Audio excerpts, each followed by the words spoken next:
So Prime Video's latest entry in the Pretty People, Prettier Lake Houses, devastating emotional baggage genre has wrapped its first season, and somehow it managed to make me cry and yell, "Oh, come on," within the same 10 minutes. That's a power move. Today, we're breaking down how every year after closes out its freshman run. The funeral, the confession, the parking lot hookup that solves nothing, and that final gut punch with Charlie that's clearly setting up season 2. Let's get into it. Okay, so going into the finale, things are a mess. Sam has found out the secret Percy's been carrying for 10 years that she and his brother Charlie hooked up the summer everything fell apart. And Sam, understandably, is not handling this like a well-adjusted adult. He's stonewalling Charlie, he's stonewalling Percy, he's just vibrating with quiet devastation, as one does. Then comes Sue's funeral, and this is where the episode really turns the emotional dial up. Sam gets up to deliver the eulogy for his mom, and he talks about her relationship with his dad, the idea that some people are just lucky enough to find their person and never let go. And on the surface, sure, it's a sweet tribute. But we all know what's actually happening here. Sam isn't just grieving his mother. He's grieving Percy. He's standing up there essentially eulogizing his own shot at that kind of love, because as far as he's concerned, he already lost it. It gets to be too much for him, and Charlie steps in to finish the eulogy. Which, fine, is a sweet brotherly gesture, except it's also kind of loaded, right? Because Charlie is the reason Sam's heart is currently in pieces. The show doesn't dwell on that irony too hard, but it's there.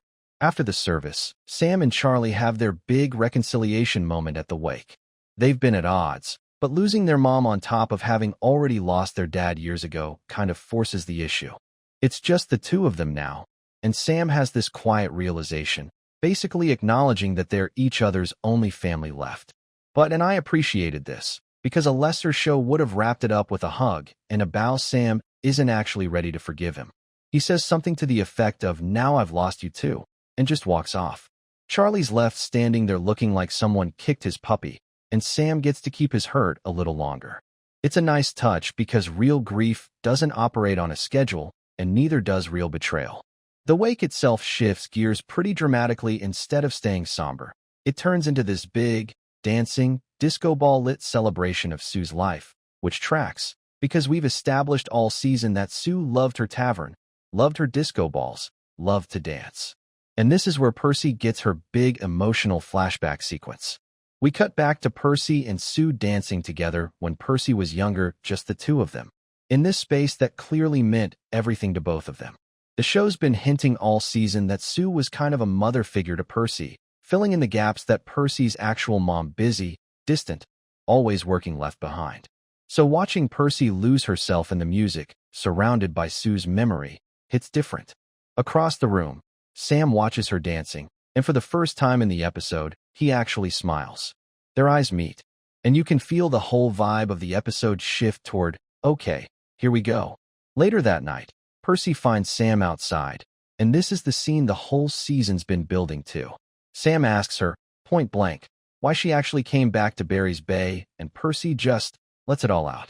She tells him she loves him, that what she did was unforgivable, but that it never stopped her feelings for him. She admits to lying awake for years wondering about his life, hoping he was happy, wishing she'd been part of it. And then the show does this elegant little flashback, move cutting back 10 years to the moment Sam first told Percy he loved her, right after the whole Charlie incident. Back then, Percy couldn't bring herself to tell him the truth, so she shut him down and left town instead. Cue Percy's very on the nose, but honestly pretty accurate observation that she and Sam have a track record of really botching their goodbyes. This time, though, things go differently. After a decade of unresolved tension, Percy and Sam finally sleep together. It's shot as this soft, cathartic, long overdue release, and for about 30 seconds, you think the show's going to let them have it. Then Sam ruins it. Lying there together, he tells her that as much as he wants to forgive her, he doesn't think he can. Percy just says, "I know." And that's it. That's the gut punch. The show gives them the moment, then yanks the rug out, which is annoying but also weirdly more honest than if they'd just ridden off into the sunset. We then jump forward almost a year. Percy stayed in Barry's Bay, taken over the tavern, and is mid-renovation with her friend Delilah handling the design. She's also landed a publishing deal for the horror novel she's been working on all season. Professionally, things are looking up.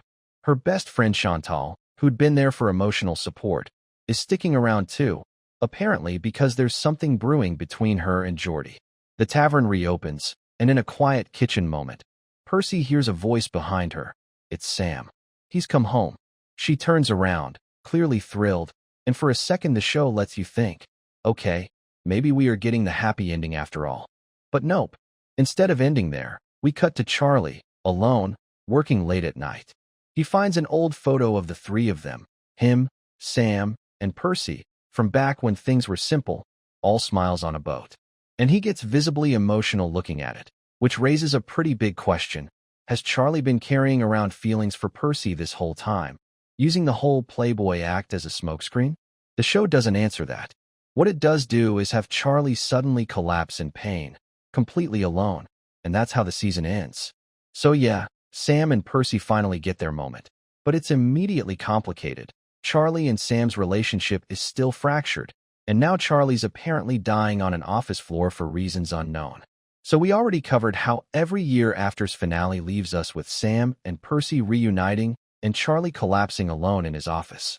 But there's some extra context worth digging into here, because it turns out the show's source material has a lot more planned for Charlie specifically, and once you know that, his ending hits a little differently. The author behind the books this show is based on has been pretty open about the fact that Charlie is, by far, her favorite character to write. Not Sam, not Percy Charlie. Apparently he's the type of character who just runs on his own once she puts him in a scene, which honestly tracks, because every time he's on screen this season, he steals it a little. And here's the interesting part.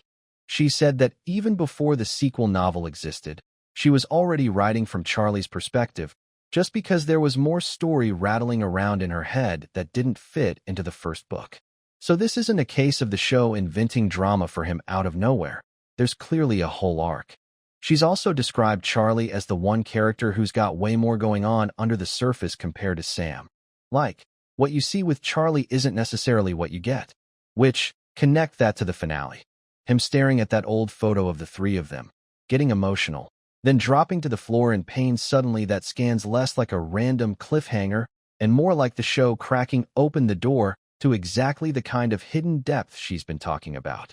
There's also been talk of fans pushing hard for Charlie to get his own love story, and apparently finding the right match for him was genuinely difficult to figure out, which suggests whoever it ends up being isn't an obvious pick. Put it all together, and the finale starts looking less like, is Charlie okay? And more like, this is where Charlie's actual story begins.